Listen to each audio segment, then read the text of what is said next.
hablando de los aranceles, que dice que afectarían a son un impuesto al consumidor, declaraba Ana Botín, y que esto podría tener en corto plazo, sobre todo, más efecto para Estados Unidos que para Europa. Fitch Ratings ya habla de los efectos macro de estos aranceles. Ojo, interesante hoy. Decían pues que esto será un problema para los aranceles, que estos aranceles, decía Fitch, van a ser un problema para la macro estadounidense ya a corto plazo. Hoy muy pendientes de los líderes internacionales que se juntan hoy en París. Seguimos, luego iremos un poco a los totales. Entonces, vamos a preguntar ya por este tema a Alberto Iturralde, responsable de Operativa DAX. Muy buenas tardes, Alberto. Muy buenas tardes. Bueno, primeras impresiones de estos. Hemos visto ya unión en muchas cosas, en lo de siempre, en decir, bueno, estamos todos muy en contra de Rusia, pero desunión en algunas otras. Por ejemplo, esas tropas franco-británicas que decía Macron que puede ir... Mira, de hecho tenemos el total, vamos a escucharlo, Alberto. Le premier élément de la sécurité des Ukrainiens et des Européens, c'est une armée ukrainienne forte, bien équipée le jour d'après. Et il y a unanimité de tous les participants aujourd'hui sur ce point. C'est pourquoi, de manière très concrète, nous avons acté que le Premier ministre britannique et moi-même donnions mandat à nos chefs d'état-major des armées pour qu'une équipe franco-britannique puisse être déléguée dans les prochains jours en Ukraine et puisse travailler de manière très étroite avec nos partenaires ukrainiens qui ont acté également ce mécanisme pour préparer justement dans tous les domaines le format, ce que sera le format de l'armée ukrainienne. Alberto, te teníamos por ahí. ¿Cómo ves estas palabras? Cuéntanos un poco. Bueno, pues están desesperados porque necesitan la guerra sí o sí. Con lo cual, claro, la posibilidad de que vaya de algún modo llegándose a una paz entre Ucrania y Rusia es el peor escenario para los títeres europeos de las élites globalistas. Hay que tener en cuenta que durante esta semana a Estados Unidos se le ha planteado un escenario terrible cuando en esas conversaciones que estaba llevando a cabo con Rusia, 12 horas de conversaciones, Rusia ha logrado imponer sus condiciones para el alto el fuego en el Mar Negro, lo cual hace ver a estos títeres de las élites globalistas o élites corporativas que probablemente Estados Unidos está determinado a que efectivamente haya una paz en Ucrania. Bueno, Estados Unidos no, pero Donald Trump sí. Y ahora mismo quien tiene la manija es Donald Trump. Con lo cual se necesita acelerar, precipitar dentro de lo posible una escalada, generar provocaciones que sean suficientes para que esa escalada se produzca. Y ahí están, obviamente, el chico de los Rothschild, en este caso Macron, o, bueno, si no, Merz, que atiende o atendía en el pasado a los intereses de BlackRock y antes que a los intereses de BlackRock atendía a los intereses de HSBC. Eso es muy importante, se está olvidando. Es decir, tiene vínculos no solamente con la banca de inversión estadounidense, sino también con la banca, narcotráfico, por así decirlo, de Gran Bretaña.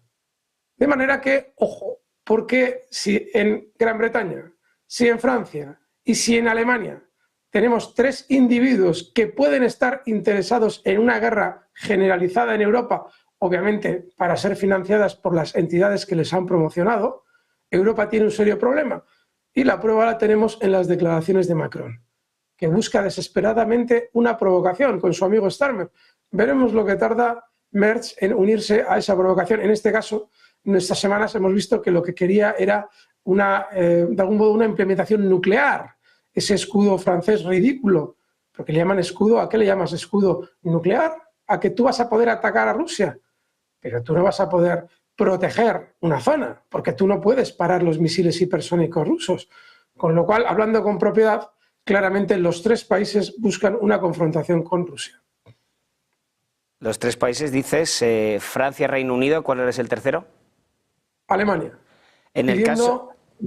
Sí, disculpa. Si tú buscas implementar armas nucleares más de las que ya tienes no sé Estados Unidos las que tendrá en Alemania, pero si tú buscas implantar armas nucleares en tu país, en Alemania, como parece estar haciendo Merz, estás provocando completamente a Rusia, porque lo primero que hará Rusia a la hora de defenderse, y no nos engañemos, de llevar tropas al terreno a que se produzca una falsa bandera, dista muy poco. Estás obligando a que Rusia ataque con armas nucleares tu territorio. Si tú tienes armas nucleares, tiene que anularlas. Con lo cual, si Merz está pidiendo a gritos que implementen el escudo nuclear en Alemania, por poner un ejemplo, está convirtiéndose en blanco directo de los misiles rusos. Alemania también. Decías, Alberto, la paz le viene mal a las élites globalistas. ¿Por qué en este sentido sí que vemos un acercamiento a la paz que no hemos visto en los años anteriores por parte del gobierno de Estados Unidos? Porque la administración Biden atendía también a esos intereses de Wall Street y de la City de Londres, que son los mismos a los que atiende Macron. Las élites globalistas obviamente necesitan financiarizar el mundo. Y una guerra es fantástica. Vas a tener que pedir 850.000 millones de euros a deuda, a crédito, para tener endeudados a los europeos. Bien, significa que ya van a tener menos soberanía y más obligaciones financieras. ¿Quién va a ganar con eso? Pues obviamente la banca internacional, a la que atienden estos títeres. Y los Biden y compañía, Obama, atendían a esos mismos intereses. Por eso veíamos claramente a Estados Unidos en la fiesta rumbo de colisión nuclear contra Rusia, meses antes. Claro, Trump no va por ese camino y obviamente quiere una paz porque ahí no va a ganar la guerra nadie. Pero los demócratas, claramente, hay que entender que si Donald Trump no ha echado todavía a Zelensky de donde está, es porque probablemente para permitir la continuidad financiera del gobierno estadounidense de Donald Trump han necesitado el apoyo de los demócratas. ¿Qué le han exigido a Donald Trump los demócratas para apoyar ese gobierno financieramente con deuda? Pues le habrán pedido sin lugar a dudas que reanude la ayuda militar a Ucrania, ya hemos visto que la ha reanudado, y dos, que mantenga a Zelensky en el cargo. Actualmente Zelensky es quien enruta todos los intereses globalistas en Ucrania. Muerte de sus propios ciudadanos y continuidad de la guerra. Y si no hubiera tenido alguien que le fuerza, Donald Trump no habría mantenido a Zelensky con la misma ayuda y menos en el poder. Ya habría buscado la manera de sacarlo porque sabe perfectamente que es el mayor escollo. Con lo cual Trump ni siquiera tiene las manos libres para actuar. En el interior tiene un serio problema, no solamente con los demócratas, lo tiene también con los propios compañeros de partido que están encantados con la continuidad de la guerra porque el complejo militar industrial financia sus carreras políticas. Y no son pocos. Así es que Donald Trump también tiene un problema. Ahora mismo también, hemos visto este cambio desde hace ya unas semanas, también coincidiendo con el cambio de gobierno en Estados Unidos, un cambio totalmente de lógica en Europa.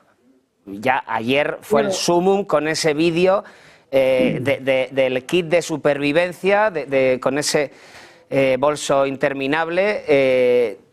¿Por qué crees que viene ahora estas prisas por este cambio de lógica sobre todo? Y sobre todo, más que el cambio de lógica de una manera directa, porque ayer hasta lo decía Pedro Sánchez, decía, bueno, es que esto se parece mucho a la situación del COVID.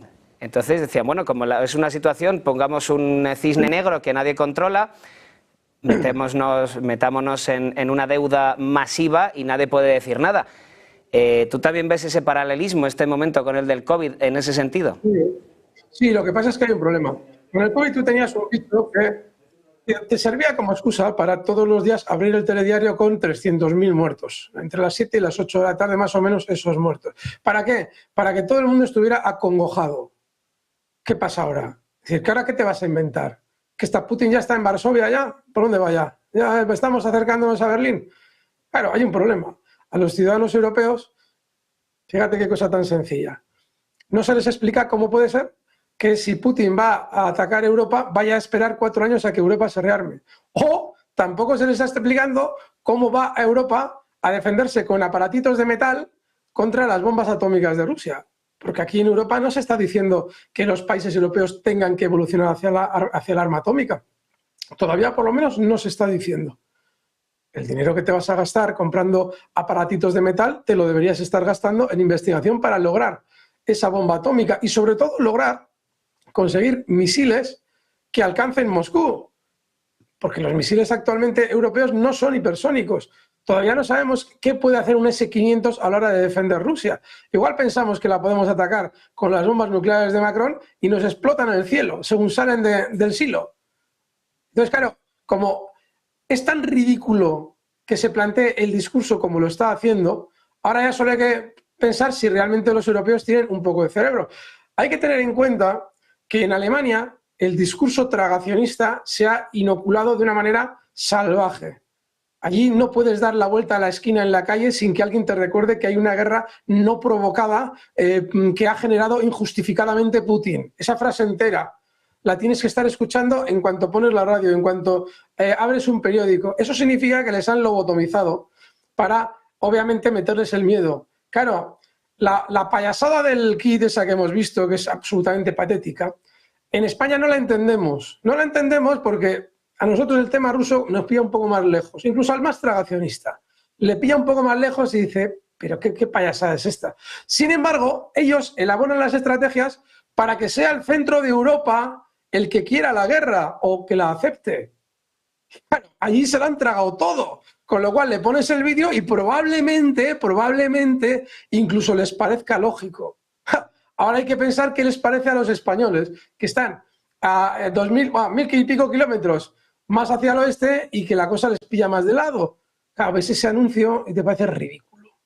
Es ridículo. Por cierto, todo consiste en un esquema para corromperse los políticos, porque ni la mitad del dinero que van a pedir a crédito va a ir a las empresas armamentísticas, se va a ir todo en comisiones ilegales, va a servir obviamente para atender a esas empresas de las cuales es capital mayoritario BlackRock, accionista mayoritario en muchas de ellas, también lo es la banca relacionada con los Rothschild, y sobre todo esas armas, en el caso de que no consigamos provocar suficientemente a Rusia, servirán para aplacar en los propios países que han comprado las armas europeos las revueltas ciudadanas cuando se vea el grado de pobreza al que van a llevar a la ciudadanía.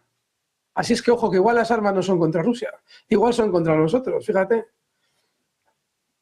También se encargaba ayer Rutte de la OTAN de recordar un poquito a España que son 10 minutos más que lleguen los misiles a Madrid, ¿no? Sí, por eso no necesitamos tener armamento nuclear aquí en Estados Unidos y por eso no nos tenemos que meter en ningún jaleo contra Rusia. Porque es cuestión solo de 10 minutos. Si dijeras que son 100 años, dices, bueno, pues ya veremos.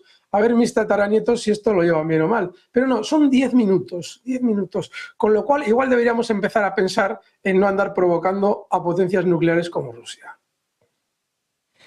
Ahora mismo, si se llega a un acuerdo ya Mar Negro, si se llega realmente a un alto al fuego, si se llega a una paz entre Ucrania y Rusia, ¿cuál crees que será el próximo movimiento de la Unión Europea? Ya hemos visto que decían, oye, que nuestras inteligencias están diciendo que Rusia quiere atacarnos de aquí a 2030, que es pues eso, en los próximos 5 años.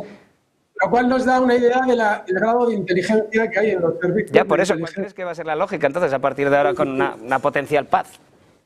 Bueno, se trata de propaganda. A ver, si en su día convencieron al mundo de que un pangolín se había comido un murciélago, esto para ellos ya es coser y cantar. Otra cosa es que luego finalmente les salga bien. Ellos tienen claro que la ciudadanía es estúpida. Sí, habrá 4 o 5 espabilados, pero esos 4 o 5 espabilados con las leyes de censura los vamos a tener controlados. Si la ciudadanía es estúpida, no hace falta elaborar demasiado la propaganda. No hace falta. Si ni siquiera tiene, obviamente la ciudadanía en general no está informada. Pero claro, es que tú si les has colado el gol del COVID, ¿cómo no les vas a colar el gol de Rusia? Que llevan 3 años oyéndolo.